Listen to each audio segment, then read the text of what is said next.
जय हिंद दोस्तों, मैं रानी आप लोगों को हिस्ट्री क्लास 6 के एनसीईआरटी पर आधारित पढ़ा रही थी, जिसमें से हम आगे चैप्टर देखेंगे, जिसमें से हम अब नया अध्याय शुरू कर रहे हैं, जिसमें हम आज 6 चैप्टर देखेंगे, जिसमें हमें पढ़ना है नए विचार या नए राज्य। ठीक है, जिसमें हमें गौतम बुद्ध के बारे में पढ़ाई करना है। तो हम कुछ टॉपिक है जो गौतम बुद्ध के बारे में हम उसे आप लोगों को बताते हैं, तो आप अच्छे से पढ़ाई कीजिए। तो गौतम बुद्ध का जन्म कहाँ हुआ, कैसे हुआ, उनका बचपन का नाम क्या था। तो गौतम बुद्ध का बचपन का नाम सिद्धार्थ था। उनका जन्म 563 ईसा पूर्व लुम्बिनी में हुआ था, जो अभी बिहार और नेपाल के बॉर्डर पर स्थित है। वहां गौतम बुद्ध का जन्म हुआ था।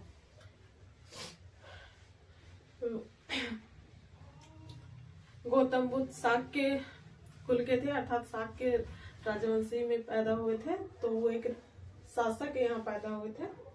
उन्होंने प्रथम उपदेश सारनाथ में दिया था और ज्ञान की प्राप्ति उन्हें बोध गया में हुई थी। और ज्ञान की प्राप्ति उन्हें कितने वर्ष में हुई थी? तो 35 वर्ष की आयु में हुई थी। और उनका जो निर्वाण की प्राप्ति है वो 483 ईसा पूर्व में हुआ था। और कहाँ हुआ था? कुशीनगर में। तो ज्ञान की प्राप्ति अर्थात ज्ञान की प्राप्ति उन्हें मतलब क्या अनुभूति हुआ कि ज्ञान की प्राप्ति हुआ, हम इसको देखते हैं। है कि बुजुर्ग मतलब जब महात्मा बुद्ध थे, वो जब अपनी मतलब गृह त्याग जब करते हैं, तो गृह त्याग करने से पहले उन्होंने 5 ऐसे दृश्य देखे थे, जिसके कारण वो अपना गृह त्याग कर करके अपना मन परिवर्तन करके वो ज्ञान की प्राप्ति में निकल चुके थे। तो वो 5 दृश्य था: बुजुर्ग व्यक्ति, बीमार व्यक्ति, अमृत व्यक्ति और साधु। इन सभी दृश्यों को देखने के बाद जिसके मतलब इन सब दृश्यों के कारण 29 वर्ष की आयु में वे ज्ञान की खोज में उन्होंने घर के सुख को छोड़ दिया। इन अनेक वर्षों तक भ्रमण करते रहे। 35 वर्ष की आयु में बोधगया में निरंजना नदी के तट पर पीपल के वृक्ष के नीचे बुद्ध को ज्ञान प्राप्त हुआ। इसके बाद वे बुद्ध के रूप में जाने गए। पहली बार सारनाथ में अपना उपदेश कौंडिन्य व उनके साथियों को दिया था। कहने का मतलब ये है कि जब उन्होंने उन दृश्यों को देखा था, तो उनके मन में तरह तरह के विचार व्यक्त हो रहे थे। क्योंकि जब उनका मतलब जिस समय वो जब बाल्यावस्था में थे, तो जब उन्हें उनके पिता के द्वारा साधु ऋषि से दिखाया गया था उनकी भविष्यवाणी के लिए, तो उन्होंने ये कहा था कि या तो ये कोई बहुत बड़ा साधु बनेगा या फिर ये बहुत बड़ा शासक बनेगा।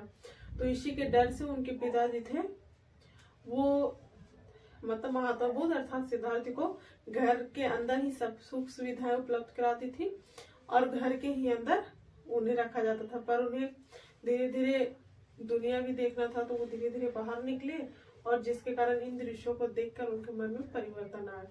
तो वो 29 वर्ष की आयु में फिर पुनः अपने घर को छोड़ देते हैं, सुख त्याग देते हैं और ज्ञान की खोज में निकल जाते हैं। ज्ञान की खोज में निकलने के पश्चात कुछ सालों तक भटके और फिर 6 सालों के बाद उन्हें 35 वर्ष की आयु में ज्ञान की प्राप्ति होती है। और ज्ञान की प्राप्ति उन्हें बोधगया अर्थात बिहार के बोधगया में हुआ था, जो निरंजना नदी के तट पर पीपल के वृक्ष के नीचे हुआ था। उन्होंने अपना प्रथम उपदेश सारनाथ में दिया था। और किनको दिया था? तो कौंडिन्य और उनके साथियों को दिया था। ये उनका ज्ञान प्राप्ति से कुछ बातें हैं। अगला है कि गौतम बुद्ध के शिष्य कौन कौन थे। तो गौतम बुद्ध का शिष्य जो थे वो आनंद और उपाली थे। बुद्ध ने अपनी शिक्षा सामान्य लोगों को प्राकृतिक भाषा में दी थी। बुद्ध के अंतिम लक्ष्य निर्माण की प्राप्ति बताते हैं सारनाथ में स्तूप का निर्माण किया गया। अर्थात उनका जो सबसे जो मतलब प्रचलित जो शिष्य थे वो आनंद थे और उपाली। उन्होंने उनकी जो बातें थी उन्हें आगे बढ़ाने का कार्य किया था।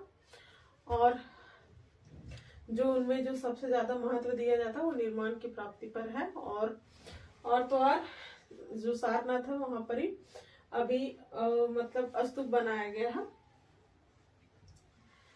महात्मा बुद्ध ने अपना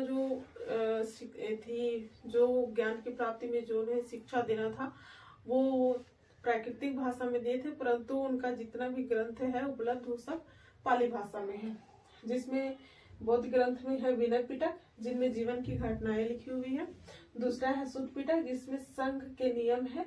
और अभितंग पिटक जो ये बाद में रचित हुआ था, इसमें आध्यात्मिक विचार है, अर्थात जो लोग बौद्ध को मानते हैं उन लोग का जीवन वगैरह किस तरीका से रहना चाहिए उनके बारे में इसमें बताया गया है।